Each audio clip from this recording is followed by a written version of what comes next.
Syracuse goes to Honolulu for the Maui Invitational. Loses. They were in Maui?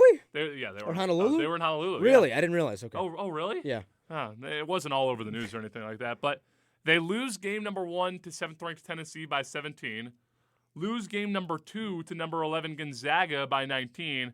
Then beat the living daylights out of Chaminade in the finale. 49. I think the final score was 105 to 56. That's correct. Yep. 49. Francesco. This is honestly exactly what I expected coming in because I think the scores of both the Tennessee and Gonzaga games are more lopsided than the eye test would indicate, but it wasn't a surprise in any way, shape, or form. I think Gonzaga is the game that Syracuse got. I know you said, Liam, it was like a 6-7 point game with 7-8 minutes to play. Yeah.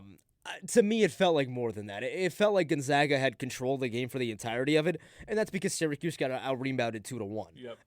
And Naheem McLeod, oh boy. No, not good. Yeah, 100%. The Tennessee game to me was encouraging because, it was a game that Syracuse had an 8-point lead in the first half. It was a close game at halftime. It was really a close game until 2 minutes left when Tennessee finally went on a big run to end the game. Yep. But the fact that you kept it close against a top 10 Tennessee team, a Tennessee team that, I don't think anybody's going to be shocked to see them in the Final Four. I certainly won't be. So, going toe-to-toe with them for what was probably 37, 38 minutes, I think is very encouraging.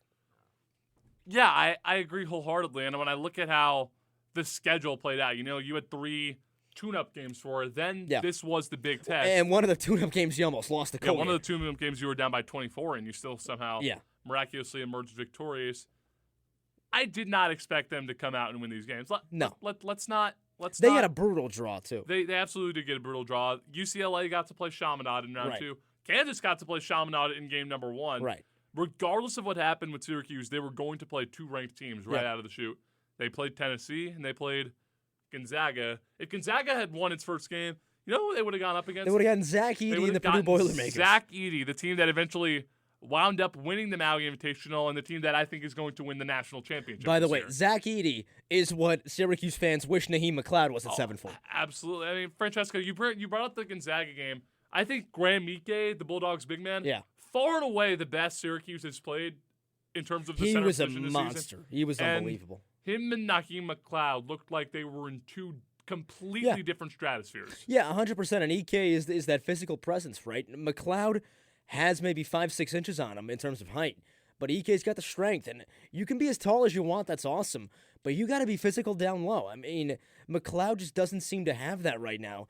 And it's a little bit odd because he's still, he's 7'4". You think he's this long and lanky guy. He's 270, Liam. I mean, he's not skinny. This is not Peter Carey, right? Yeah. So having McLeod down there, you need him to be more physical than he's been. There's no doubt about that. For context, McLeod, 270. Zion Williamson, 9 inches shorter than him, 285. Sure.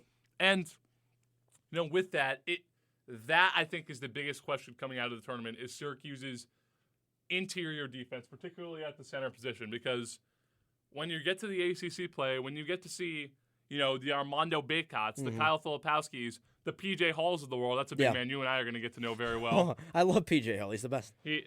Great player. We'll see if Naheem McLeod can take him, because at the backcourt with Judah and JJ, you're pretty much set. Defensively, you mean? I mean, even offensively, too. Both offensively and defensively, I would argue. Forwards, you're kind of a mixed bag, both offensively and defensively. Kind of depends on the day with those guys, But I'm confident-ish. Fair. The center position, because Malik Brown, too small. We haven't seen a whole lot of Munir Hema or Peter Carey this year.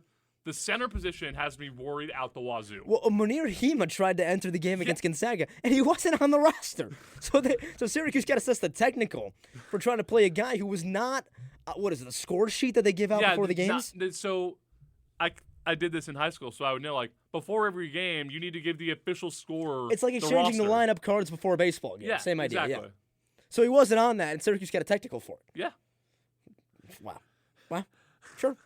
You see a new one every day, Lee. I couldn't believe it when I saw it, because I don't think that may have happened to my high school team once, and it was the coach's fault. So. It's like not Bobby Valentine. Mickey Callaway batting out of order for the Mets. Yeah, that was nuts.